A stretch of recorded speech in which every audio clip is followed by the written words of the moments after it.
I'm going to be joined by Lindsay Peoples, the editor-in-chief of The Cut. And I will just put it out there, The Cut is my favorite publication. So this is an honor to be speaking with Lindsay today. The Cut is what I personally subscribe to, read, send to all my friends. So Lindsay, thank you so much for giving me the honor of chatting with you for a bit.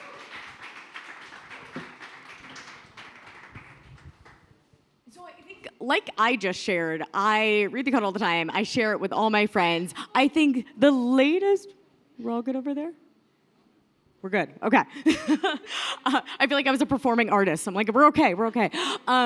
So I think one story that I was sharing to everyone, including my mom, was the West Village girls story. Oh, yeah. You create, again, these stories that just ripple across the group chats. How?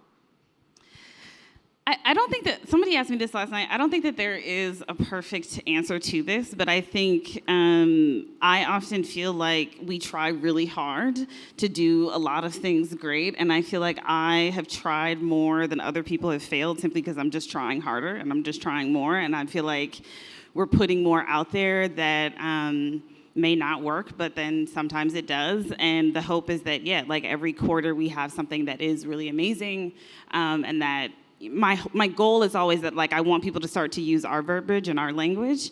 So when we had a cafe for our last fashion issue, one of the cups for iced coffee said viral essay in a cup. And the joke on the tables was that we used all the tweets from people talking about The Cut, saying, like, Amazon delivers fast, but The Cut delivers faster. And I'd like to be in on the joke with people, but I think it's hard. Honestly, it's hard to do. It's not easy. So it's not something that we're like, this is going to be the big thing. It's honestly many, many things to kind of go into that to make it a moment. Well, I like what you kind of admitted. Like, you have these amazing breakthrough stories. You don't always get it right. You're trying constantly to create amazing content. I'm trying very hard. Obviously, this section is talked all about Gen Z. I'm wondering, how does The Cut get Gen Z to stop scrolling? So what I'm particularly curious about, that I'm talking about, like, that was a long form, like, article, right? Yeah. But where you guys show up on social, what's your, like, secret code to that?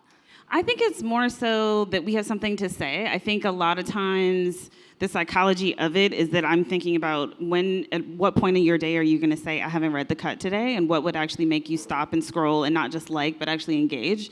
We're really fortunate because we have a really engaged following, but I think that it's because we're not afraid to say the quiet part out loud. I think we say a lot of things that other publications, also specifically a lot of our contributors, are very opinionated, but I would say a lot of our competitors are pretty timid in the way that they approach politics or what's going on in the world or celebrity coverage. And so I do think that we just also like to be witty and funny. And a lot of times brands are a little scared to do that because they don't want to make people mad, quite frankly.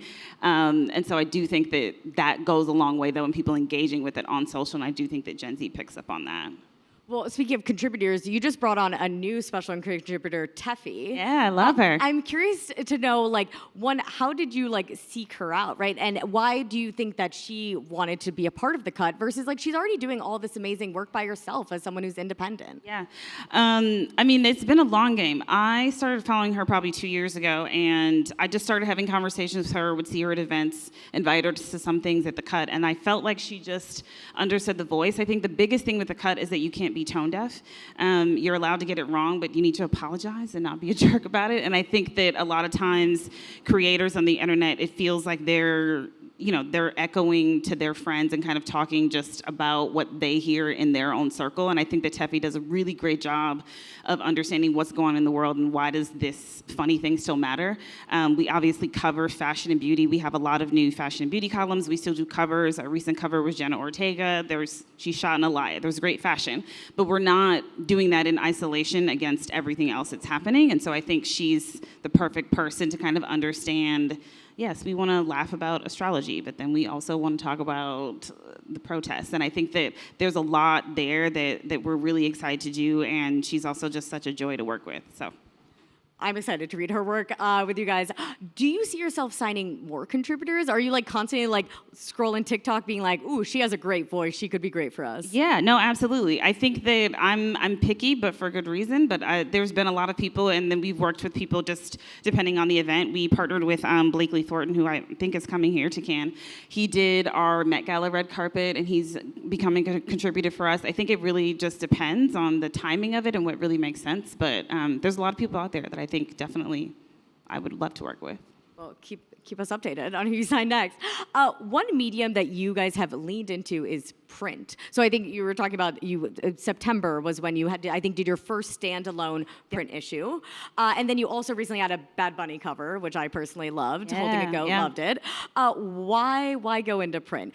We were just talking about scrolling TikTok, right? Why does print make sense for the cut? I think because, I'm just a magazine nerd. I think it was still important for me to see a lot of the things just laid out, and to be able to come back to it is really important to me. Also, to be able to make work that's good enough and worth coming back to. A lot of things I can read on the internet, and I'm like, okay, you put, 2 tweets together, that's not really journalism. I think a lot of it for me is the challenge that we want to make work that has a legacy and that feels lasting. And that profile of Bad Bunny, he's obviously done so many covers, but it was such a special moment for his career. This album is great. If y'all haven't listened to it, it's fantastic.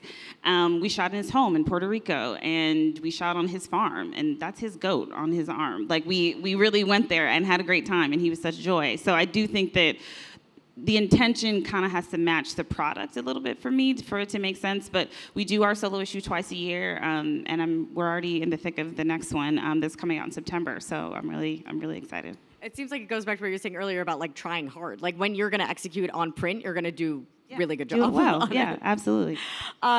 The talk of the town is AI, right? I'm wondering if... I knew it was coming. Sorry. Well, as we clearly shared, you guys write incredible stories. People are spending time on your site. People are buying your magazines, right? You're clearly showing that people aren't just going into AI and not reading good journalism.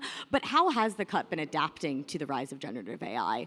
It's something we talk about a lot. It's obviously a conversation that's popular this week. I think I want it to be used in ways that's really actually helpful and innovative in moving a lot of the problems that we've had in fashion. I think we were talking about a story the other day as far as sizing and how you can go to one store and be a small, you can go to another store and be in a size large. That would be a great use of AI. I wish somebody would do that. Like, I think that there are a lot of functional things in fashion that we write about and kind of come back to again and again and again that I do want there to be some kind of resolve around. But I think as far as journalism, there is a lack of empathy and understanding when AI is used. And I think everyone knows that. So I'm not really concerned about it in that way. I think that there are going to be some areas that people are concerned around. But as far as writing and editing, no. Are you using any generative AI tools internally? Like, you day to day? You're like, no, that's not where you're spending your time. No, it's just not for me. But I respect it, and I think that there are really amazing ways that I want it to be used. But in my role, no. Anything else you can get us excited about what the future of The Cut is? We've already talked about, potentially signing more contributors. We're talking about you guys continuing to do print. Any other kind of big investments you guys are putting forward? We definitely have been investing a lot in branded partnerships. We just hired a new branded style content editor. Her name is Rue. She came from Glamour magazine. She was a special projects editor there. I think we'll be doing a lot of amazing things there. We've expanded a lot in beauty this year, just because I think that the conversation around beauty is obviously the most inclusive one, and it's a really exciting one. So definitely looking to sign some more contributors there as well. Yeah, well, we just had the chief brand officer of e.l.f. I know. Yeah, we love the e.l.f. team. Yeah. True Axios style. Let's end on one fun thing. I've essentially been asking everyone their one suggested Instagram follow. Obviously, we all already follow The Cut, but another follow. Cop out, but honestly, a really funny one. Everyone should follow Blakely because he's actually hilarious on Instagram. I think he's a hoot. As I was saying before, he did our Met Gala coverage, and I thought he just handled it incredibly well because this year's theme, I think, was tough for a lot of people to kind of grasp their heads around. But I think that he's so funny and just gets culture in a way that is enjoyable. So amazing. Lindsay, thank you so much for joining today. Thank you for having me. Such a pleasure to chat with you.